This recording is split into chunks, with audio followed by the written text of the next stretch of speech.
バンバン9のファーストティザートレーラー公開からおよそ4ヶ月、長い沈黙を破って、ついに2回目のティザートレーラーが公開されました。この動画では、便宜上バンバン9と呼んでいますが、正式なタイトルは、ラストチケットトゥージアビスです。タイトルコールに割り込む形で映し出された、まさかの人間の姿。この演出に驚いた方も多かったのではないでしょうか。トレーラー全体の尺は1分弱と短いものの、その中に含まれる情報量は非常に多く、見逃せない要素がいくつも散りばめられています。今回は、このトレーラーから読み取れる重要な情報を6つに整理し、それぞれを解説しながら考察していきたいと思います。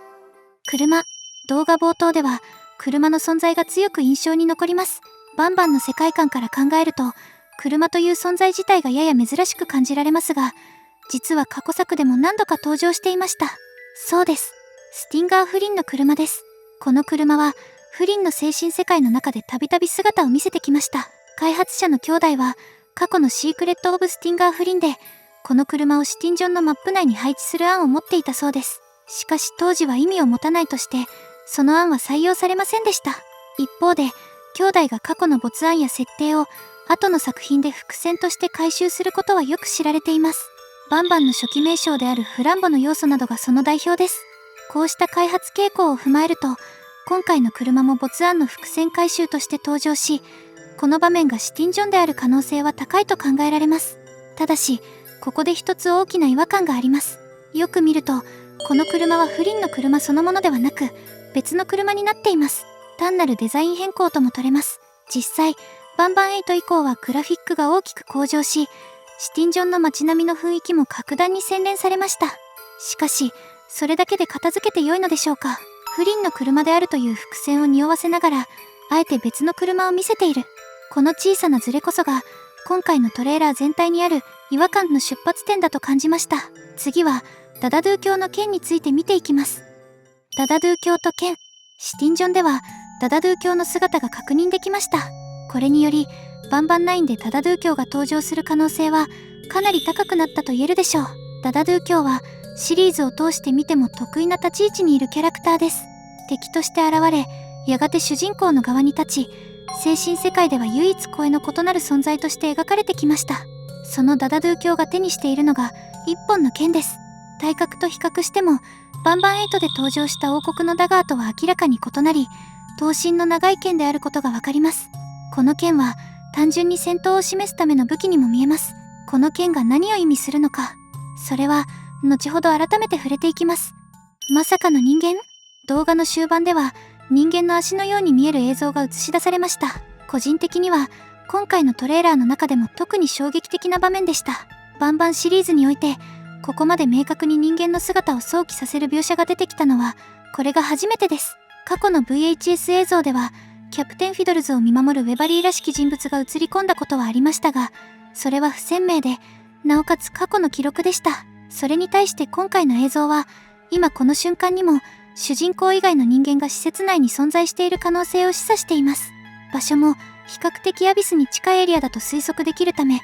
もし本当に人間だとすれば、今も生き延びていること自体が異常と言えます。現時点で考えられる候補としては、ウスマンが挙げられますが、もちろん憶測の域を出ません。さらにこのシーンでは、クリーチャーのうなり声が重なっています。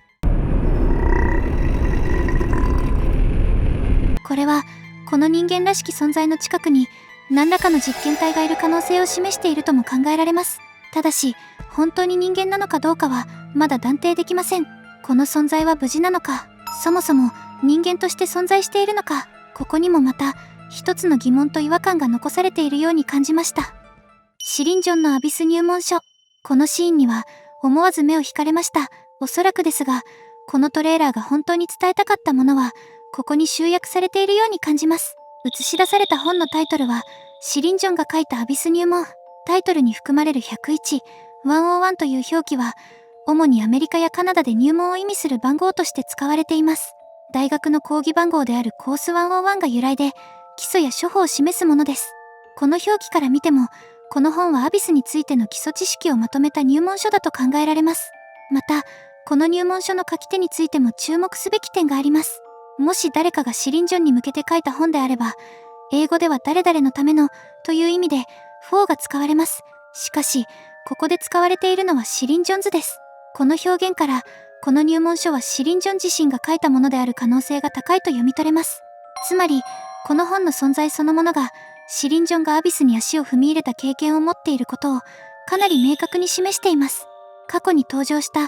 すべての準備は整ったというメモでは、ウスマンともう一人の人間、そしてシリン・ジョンの3人で地下へ進むことが示唆されていました。ただ、これまでは、この3人が本当に深淵であるアビスに到達していたのかどうか、確証がありませんでした。過去のセリフからは、ケース6であるバンバン自身がアビスに行ったのか、それともゲノムドナーであるウスマンの記憶なのか、判断が難しかったからです。その曖昧さに対して、この入門書は一つの答えを提示しているようにも見えます。少なくとも、シリン・ジョンを含む2人の人間が、アビスにたどり着き、何らかの形で生還した可能性を示す資料だと考えられます。この本は、単なる小道具ではなく、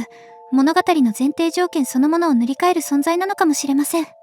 ブラシスタ。トレーラーには、ブラシスタの姿も映し出されていました。彼女は机に置かれたアビス入門書に目を落としています。背中を見ると分かりづらいものの、縫い目のような痕跡も確認できます。この描写自体も意味深ですが、ここではまず、彼女がなぜこの本を持っているのかに注目したいと思います。ブラシスタとシリン・ジョンの関係性は、これまでも断片的に示唆されてきました。シリン・ジョンの塔にはブラシスタのアトリエが存在し、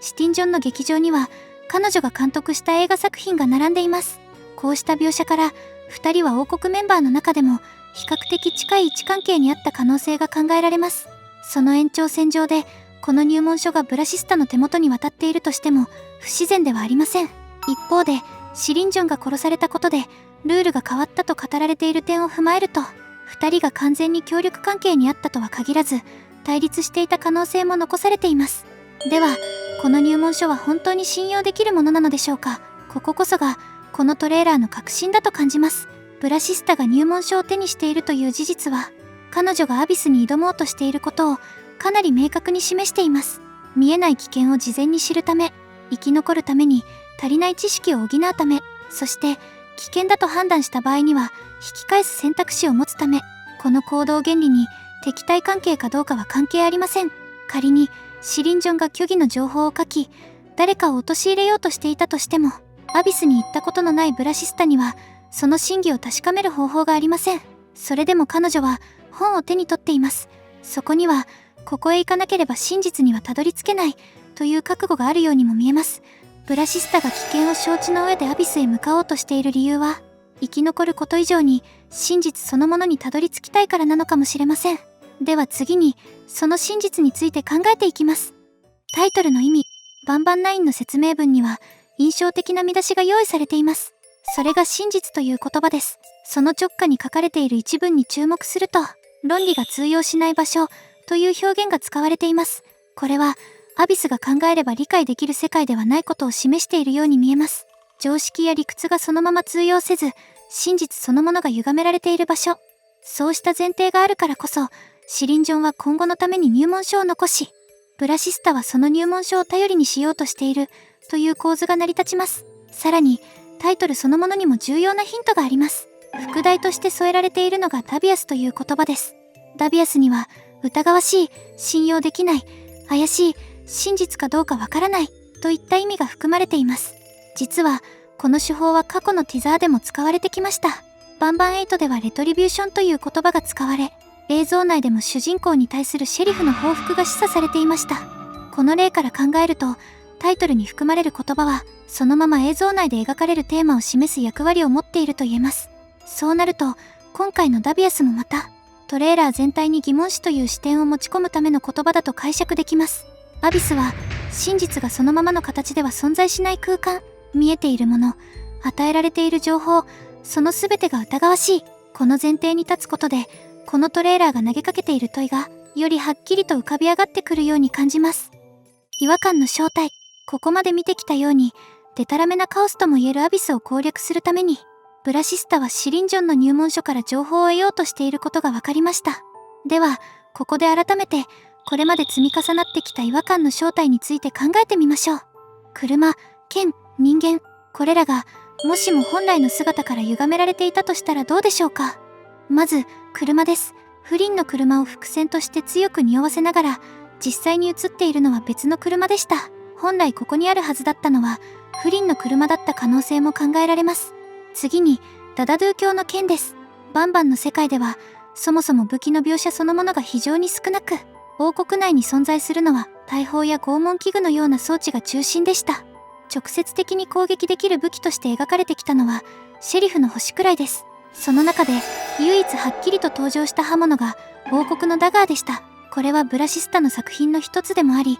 未だ多くの謎を残しています。もしこの探検がアビスの影響によって歪められた存在だとしたら、ダダドゥ教が手にしている剣はその変質した姿だとも考えられます。不思議そうに剣を眺めている描写も本来の姿との違いに気づき戸惑っている瞬間として解釈できそうです。世界のルールから外れた存在であるダダドゥ教だからこそ、この剣に対して違和感を覚えている可能性も考えられそうです。そして人間の姿です。この場所が正確にどこなのかは断定できませんが、バンバンナインの舞台がアビスであるならば、人間が生き残っている可能性は極めて低いと言えます。ここで重なるのがクリーチャーのようなうなり声です。この音はバンバン湾でジャンボ女子と遭遇した際にも似た印象で使われていました。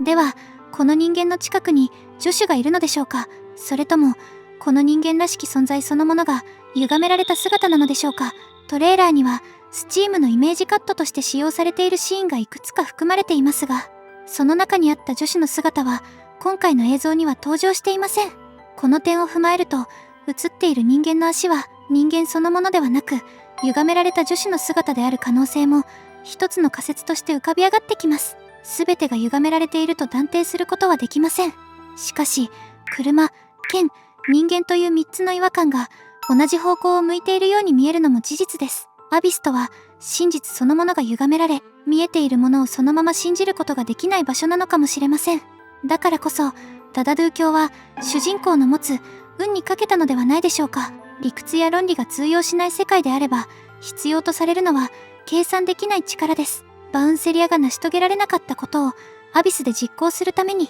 常識や理屈に縛られない目に見えない力としての運を必要としているとも考えられそうです。そしてそれはダダドゥ教だけではありません。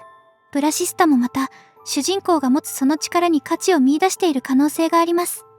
謎の巨大クリーチャー。前回のトレーラーではバンバンとフランボの融合体ではないかという説が浮上した巨大なクリーチャーが印象的に描かれていました。しかし今回のティザートレーラーではその姿は確認できていません。もしルールが変わりアビスの影響によって現実そのものが歪んでいるとするならば、あの巨大なクリーチャーの正体も単純な融合体ではない可能性が出てきます。確かにタンクの描写からは2体が這い上がり、その後に一つになったようにも見える痕跡がありました。この点は無視できません。一方で高濃度ジバニウムによって複数の個体を物理的に融合させるといった事例や情報はこれまで一切示されていません。そう考えるとあのクリーチャーはもともと一体の存在がアビスの影響によって本来の姿から大きく歪められた個体である可能性も浮かび上がってきます。そこで候補として挙がるのがナブナブです。もし融合説を否定する場合、単体であの異形へと変化する必要があります。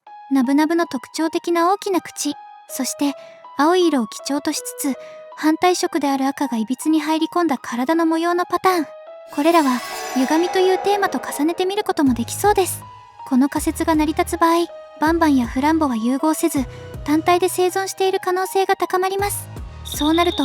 バンバンナインでの再登場や活躍も十分に考えられるでしょう。これまでトレーラーで意味深に扱われてきたナブナブですが、もし今後のトレーラーで彼が一切登場しなくなった場合、それ自体がこのナブナブ説を裏付ける一つの材料になるかもしれません。アビスが歪んだ世界線であるならば、この巨大クリーチャーは視聴者を意図的に誘導するための典型的なミスリードだった可能性もあります。ミスリードとは、見る側がついそうだと思い込んでしまう方向へ意図的に導かれる構造のことです。もちろん全てが歪んでいると断定できるわけではありません。あくまで現時点で公開されている情報から読み取れる一つの考察に過ぎません。それでもこの仮説を頭の片隅に置いた上で次のトレーラーを見ることでまた違った景色が見えてくるはずです。バンバンナインの次のトレーラーが今から楽しみですね。